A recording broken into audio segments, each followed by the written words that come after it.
Hey, this is Dave DeCamp from antiwar.com. This is anti-war news for Wednesday, December 4th, 2024.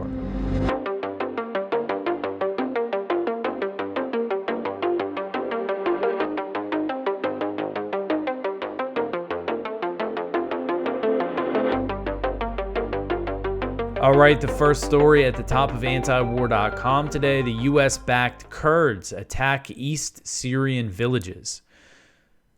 So this article is from Jason Ditz. With everything happening in Syria, here's another element of it. This is the SDF, the Kurdish-led group that the U.S. backs in eastern Syria. This is how the U.S. is able to control all this territory in eastern Syria, even though they have about 900 or 1,000 U.S. troops, according to the numbers that the U.S. military puts out. And it looks like they went on an offensive in eastern Syria's Deir ez-Zor province, where the U.S. has a military presence. And they attacked villages. There was some fighting in this area earlier this month. Now, these are government-controlled areas, and there are these Arab tribes that are allied with the government that have fought the Kurds before. And there was some fighting there earlier this year. But it looks like the Kurds are looking to take advantage of the situation in northwest Syria, in Aleppo, the fighting that's happening there. So it looks like they claim that they captured 7 villages in Deir ez-Zor, but it looks like they were driven out. And the U.S. actually supported this attack. It looks like with at least some artillery shelling. And there were reports and video of U.S. A-10s launching airstrikes in this area. So the U.S. was directly involved.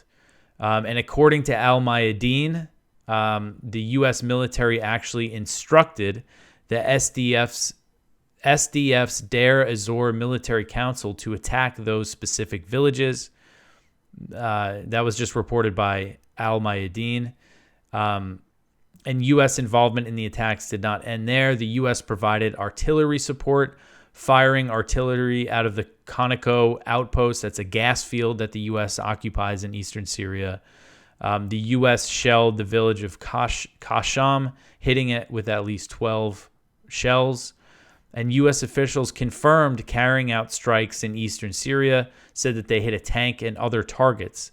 They claimed that a rocket hit somewhere near their positions and that Syrian military assets presented a clear and imminent threat to U.S. forces.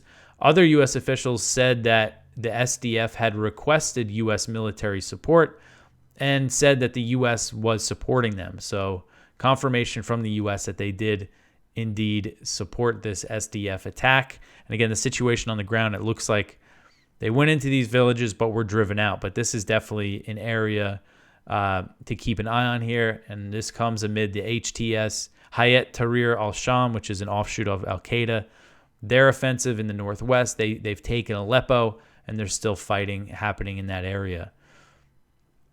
So again, this is direct military intervention that we're seeing in eastern Syria, and the U.S. has been launching quite a bit of airstrikes in eastern Syria against the Shia militias. But this is different. This is the U.S. getting involved in attacks on Syrian government forces. So again, it goes to show, the story I went over yesterday, Jake Sullivan saying that they're not going to cry over this Al-Qaeda-linked group taking over Aleppo. Well, not only are they not going to cry about it, they're going to take advantage of the situation and egg it on. All right, so the next one here, Russia says that Ukraine is supporting Al-Qaeda-linked fighters in Syria. So this is something I've been meaning to get into. Another angle of the situation in Syria is Ukrainian involvement. So on Tuesday, Russia's ambassador to the UN, Vasily Nebenzia, accused Russia of supporting militants in Syria fighting under the command of Hayat Tahrir al-Sham, or HTS. And the accusation came a few days after the Kiev Post, so a Ukrainian media outlet, reported that Islamist groups based in Idlib, fighting under HTS, that are taking part in this offensive have received training from the Kimik Group, which is a special unit of Ukraine's military intelligence known as the GUR, sometimes abbreviated as the HUR. Some people, say the abbreviation like the HER, but for this article's purpose, I use the GUR as the abbreviation. So when we say that, we're talking about Ukraine's military intelligence wing. So this is Russia's ambassador. He said, quote, Ukrainian military instructors from the GUR are present training HTS fighters for combat operations, end quote. And he also says they are openly flaunting this, that the HTS is flaunting that they're receiving support from Ukraine. So that Kiev Post article cited posts from Islamist social media sites. So saying that these groups are posting and talking about the training that they're receiving from Ukraine's military intelligence. And it said that they've received training on tactics developed during the Ukraine war, including the use of drones. So the Kiev Post also cited a Ukrainian intelligence source who claimed that the GUR, that this specific group, the Kimmich group, was responsible for a September 15th attack on a Russian military base near Aleppo in Syria. So I remember when that happened, because this is GUR, Ukrainian intelligence officials, making these claims to the media. And around that same time, Russian media was reporting that Ukraine had sent around 250 military specialists to Idlib, which is the Syrian province under the control of HTS. And just a refresher from yesterday, HTS is formerly the al-Nusra Front, which was Al-Qaeda in Syria. In 2016, they publicly split from Al-Qaeda, formed another group, and then they became HTS in 2017. And al-Julani, who is the leader of al-Nusra Front, is the leader of HTS. And essentially, he's gone on a rebranding campaign to get support from the West, from the international community, as they call it. So anyway, that's who HTS is. So again, there's these reports in Russian media back in September saying Ukraine sent 250 military specialists. Who knows? It's tough to know what details are right because this is all based on media reports, but we have kind of all sides here. Ukrainian sources, Russian sources. Now apparently the sources from the HTS saying that Ukraine is involved in some way. We don't know the extent of it. But this Russian media report said that the Ukrainian military is training militants affiliated with the Turkestan Islamic Party, which is under the command of the HTS, for the use of drones and technologies to develop them with, so helping them develop drones. So the Turkestan Islamic Party, that's a Uyghur militant group that their stated goal is to create an Islamic state in China's Xinjiang province. I mean, so you just talk about what's happening in Idlib here. It's like you have Ukraine involved training these, HTS is designated a terrorist group by the U.S., affiliated, linked to Al-Qaeda. And then you also have Uyghurs there who are training with them. There's always a possibility of the CIA or somebody trying to get these Uyghur groups to cause unrest in Xinjiang. It's just like the nexus of all this intervention. It's just really something. And then, so the reason why I mentioned that Turkestan Islamic Party, so that's what the Russian media mentioned them specifically. The Kiev Post report also mentioned them. They mentioned Hayat Tahrir al-Sham and the groups under them, and then they named the Turkestan Islamic Party. So again, it's just a whole mess of proxies and all these groups, and it's just and there have been reports of HTS using Ukrainian drones in its offensive. All right, so the next one here. Oh, and another thing just to mention, when we talk about the GUR, there was reports I went over a few months ago. There was one from the Washington Post, one from the New York Times about the CIA involvement in Ukraine post 2014, and it was about how one of the reports was specifically about how the CIA helped build up Ukraine's intelligence so they could carry out like assassinations behind enemy lines and things like that.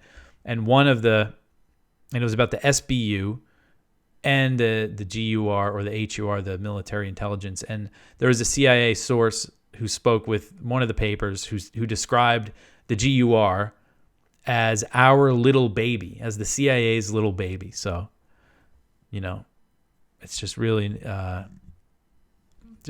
crazy, everything that's happening here. All the moving parts. All right, so the next one here, Hamas responds to Trump's threat. So on Tuesday, a Hamas official responded to President-elect Donald Trump's warning that there would be all hell to pay if Israeli hostages in Gaza were not released by his inauguration on January 20th, 2025. So Trump did not mention Hamas by name in his warning, but appeared to threaten U.S. strikes on the Palestinian group. He said, quote, "Those responsible will be hit harder than anybody has been hit in the long and storied history of the United States of America," end quote. So he's threatening strikes on Hamas. Like nobody's thought of bombing Hamas before. So Bassem Naim, a senior member of Hamas's political bureau, said that Trump's threats should be directed at Netanyahu, citing his efforts to sabotage a hostage and ceasefire deal. And that, again, as I always mention, that's not just Hamas saying that. Israeli officials, media outlets have said the same thing. They've blamed Netanyahu. The military was ready, basically telling Netanyahu that he should agree to a deal. And he said no, he sabotaged it by including all these additional demands. So Naim said, quote, "Hamas understands that Trump's message is in fact directed primarily at Netanyahu and his government," end quote. He said that the Netanyahu government had been using negotiations as a cover to advance its own agenda. And then I just put a quote in from here from Yoav Gallant, who was Israel's defense minister that was just recently fired by Netanyahu. Just fired him last month. And right after he was fired, he was saying, and he said things like this before he was fired. He was saying basically one of the demands that Netanyahu made was for Israel to maintain control of the Philadelphia corridor, which is on the border of the Gaza-Egypt border. And Gallant and other military officials said it was not a necessary demand, and that he was basically inserting that demand in to kill any chance of a hostage deal. All right, so the next one here, Israeli attacks kill at least 36 Palestinians in Gaza.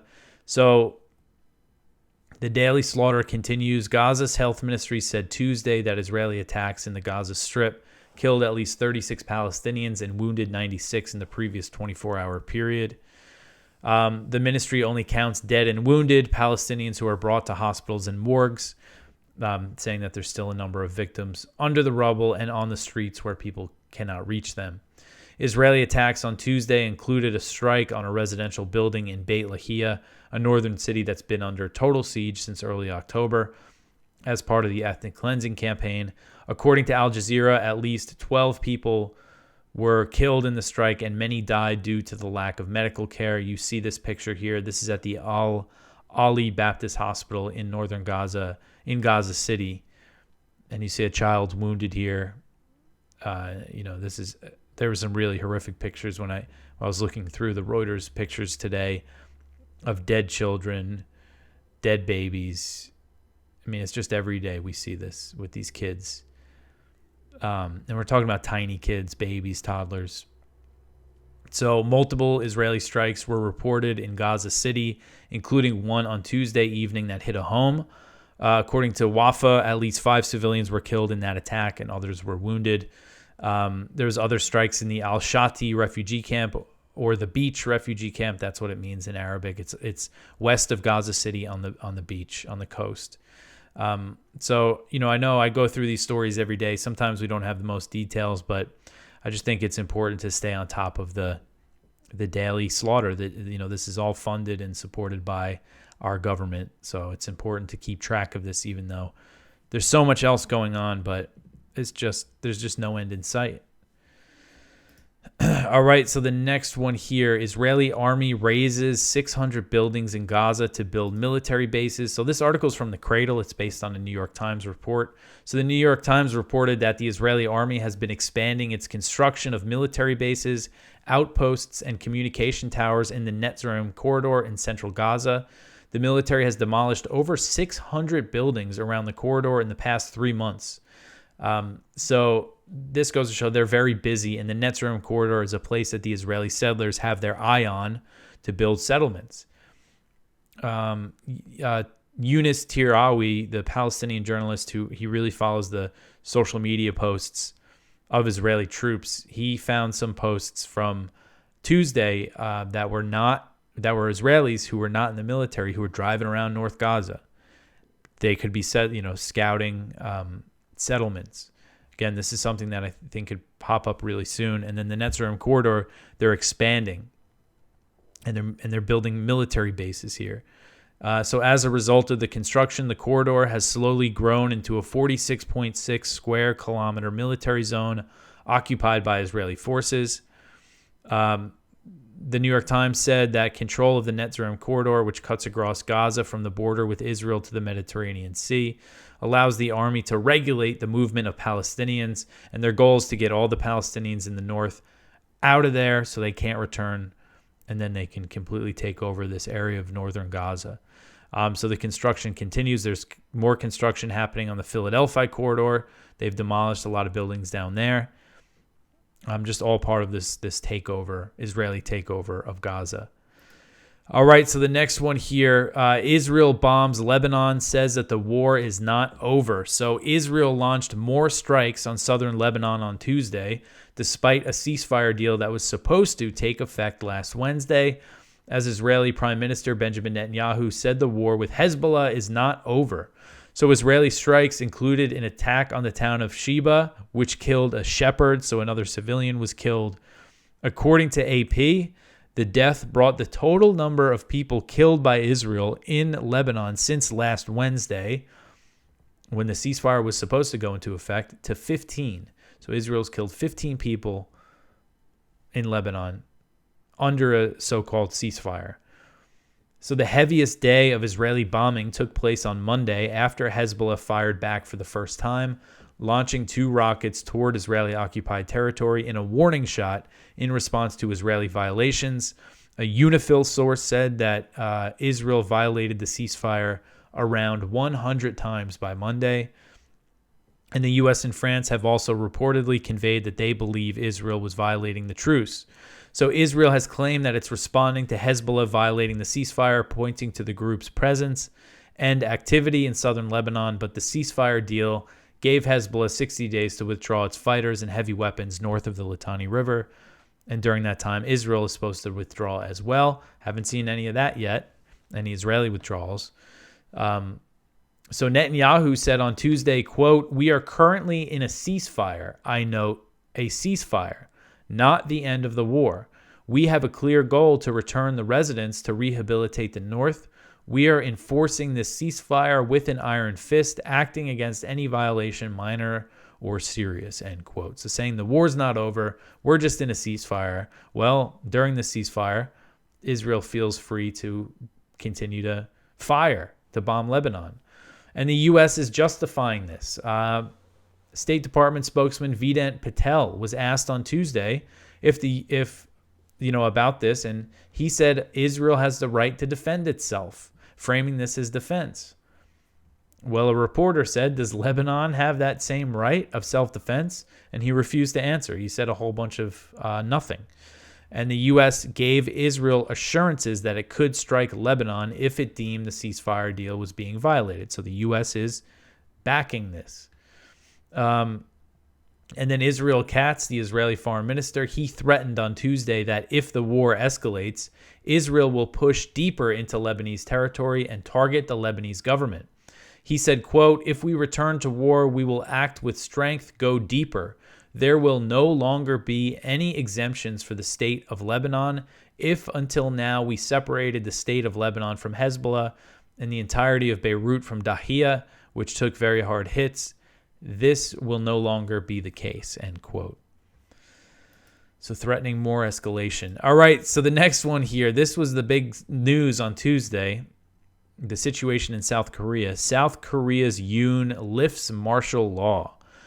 So South Korean President Yoon Suk Yeol has lifted a short-lived martial law order that he enacted late Tuesday night. So late Tuesday night in South Korea. So it was early Tuesday morning here in the U.S. when this happened. So he enacted this late Tuesday night after accusing his opposition of anti-state activities and of being infiltrated by North Korea. Yoon said in an address on Tuesday night around 11 p.m. South Korea time, quote, "The martial law is aimed at eradicating pro-North Korean forces and to protect the constitutional order of freedom," end quote. So by 4:30 a.m. on Wednesday in South Korea, martial law was lifted after the country's 300-seat parliament, the National Assembly, convened, and they voted 190-0 for martial law to end. So at certain points, North Korean troops were blocking the parliament from convening. It was a whole lot of chaos overnight in South Korea. And I mean, he declares martial law because of the actions of the parliament, basically, and then the parliament votes to lift it, and then he goes ahead and lifts it. It doesn't seem like it was really that thought out, this whole plan of his. But so his move here is seen as a response to the opposition, which has been working to impeach a lot of government officials. They've also just recently blocked a government spending proposal, and they've made it difficult for Yoon to carry out his agenda overall. And the reason why, I should have mentioned this already, is because they have a majority. They have about a 2/3 majority. Not quite 2/3, but they have 175 out of 300 seats. Yoon's party lost big in the parliamentary elections that were held earlier this year, I think in April.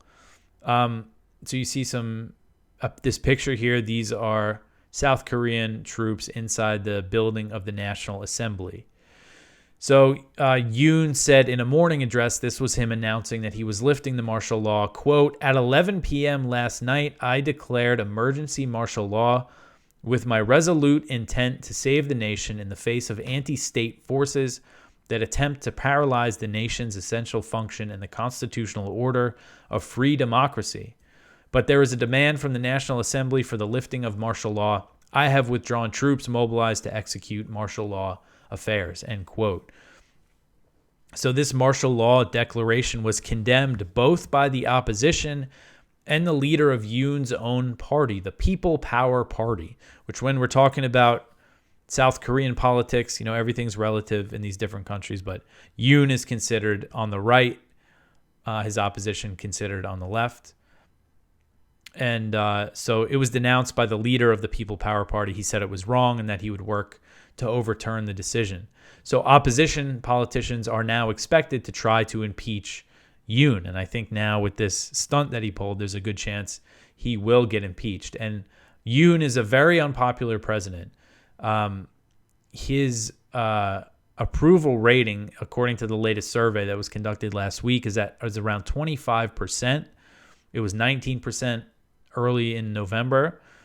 The highest that it was ever at was 53% in June 2022, which was just a month after his inauguration. But you see here, pretty unpopular. And then, so the U.S. response, the U.S. has about 27,000 troops in South Korea.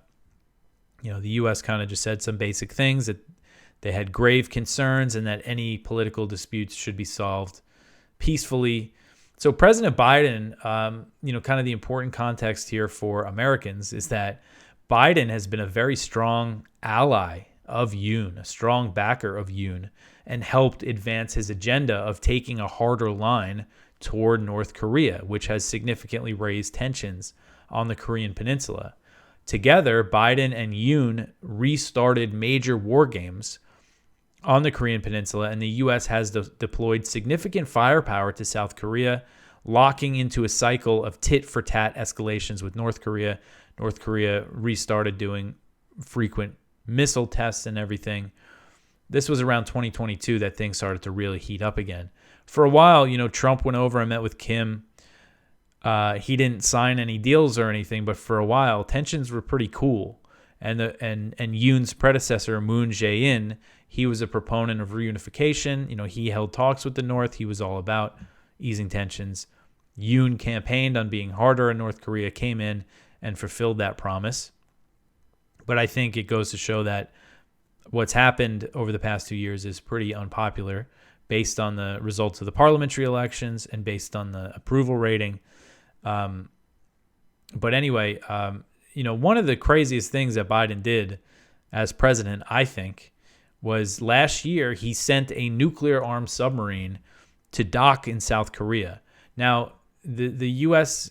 has a lot of these nuclear-armed submarines, and they're covert. They can be anywhere in the world. They have very long-range nuclear missiles. So, North Korea is probably in striking distance of a U.S. nuclear submarine, pretty often. But what he did was docked one in South Korea openly. He sent nukes to South Korea. And it was the first time since 1991 that any U.S. nuclear weapons were on the territory of South Korea. And it was the first time since 1981 that the U.S. sent a nuclear-armed sub there. So just a big provocation. And that came a few months after Biden hosted Yoon at the White House. They had a party. Yoon sang American Pie. They announced they were going to increase cooperation, nuclear cooperation. Yoon was asking for his own nuclear weapons, so the U.S. came up with this plan. We'll bring you in. So if there is a conflict, South Korea can be involved in the response, in the coordination of using nuclear weapons. So things have been, again, just under Biden, under Yoon, the situation in Korea has just really, the tensions have really increased. So this is something. So now the potential,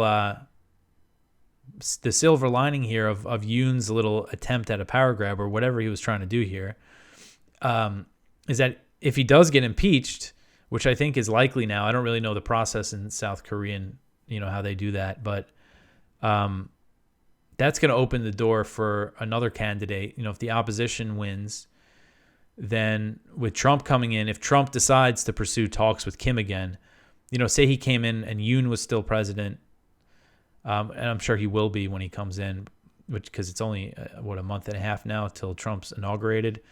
Yoon is going to be a roadblock to any sort of thing like that, to any sort of U.S.-North Korea talks. But if you have a South Korean president who's on board with that, then, peace could come to the Korean Peninsula. What I'm worried about is that Trump's China hawks, which is basically everybody that's going to be in the administration, might try to convince him that, all this U.S. firepower going over to South Korea is really about flexing muscles at China, and they want to maintain this big military presence in South Korea.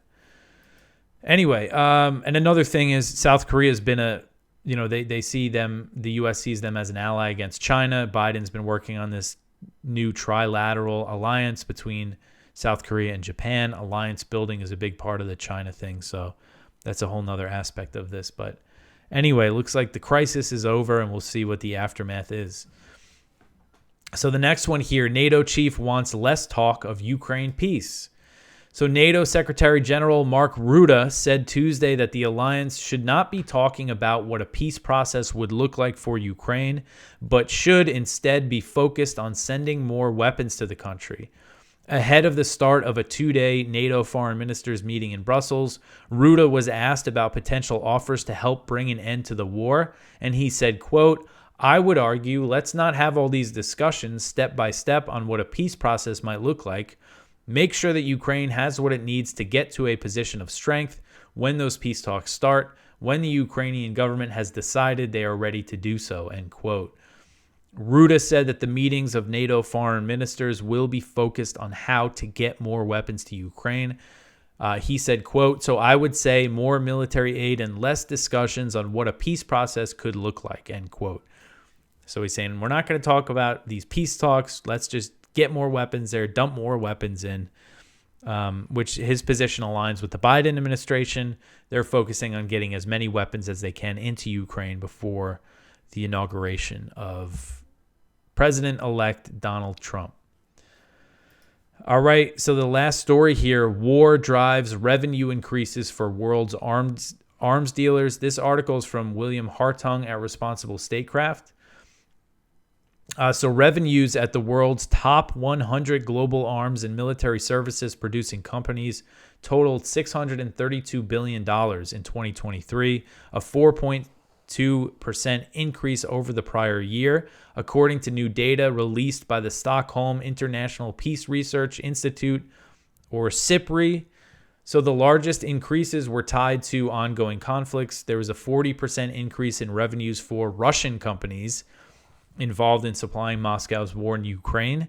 Russia has really ramped up its production of weapons.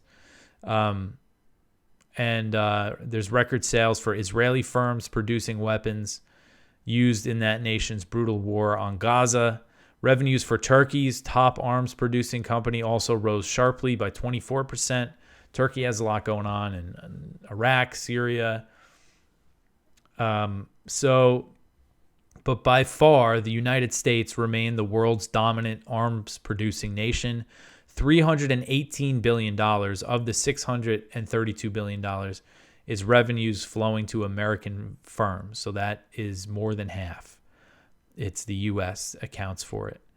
And then second is, so the U.S. accounts for more than 50% of this revenue. The biggest earners were Lockheed Martin, Raytheon, Northrop Grumman, Boeing, and General Dynamics. They're usually the heaviest hitters. China ranks second to the United States in arms industry revenues, with 9 firms accounting for 16% of the revenue received by companies in the global top 100. So the U.S. is in first with over 50%. China is in second with 16%. You see the big drop there. So, of course, people are making big money on these conflicts that are happening. And also these kind of buildups, military buildups that we're seeing across the world as well. So that is it for the news for today. Please go check out our viewpoints. One from Jason Jones. We must act immediately to stop U.S.-backed jihadists killing Christians in Syria. One from Ray McGovern. Neocons try again in Syria. One from Demry Scott Grego. Congress dozes as Biden dangerously escalates in Ukraine. One from Medea Benjamin and Nicholas J.S. Davies. Truce in Lebanon. Can diplomacy rise from the ruins? And one from Dan McKnight at the Libertarian Institute. Syrian civil war redux. So just so much going on around the world. One thing I've been meaning to cover more is the situation in Georgia. I had a story on it the other day, but that's something I need to... We have a few things on the lower part of the page about what's happening in Georgia, but man, there's just so much happening. All right, so that is everything for today. You could always support this show by sharing it. Tell your friends about antiwar.com. Like, subscribe, comment. I appreciate everybody that comments. Follow us on social media, on Instagram. Follow antiwar.com on Instagram.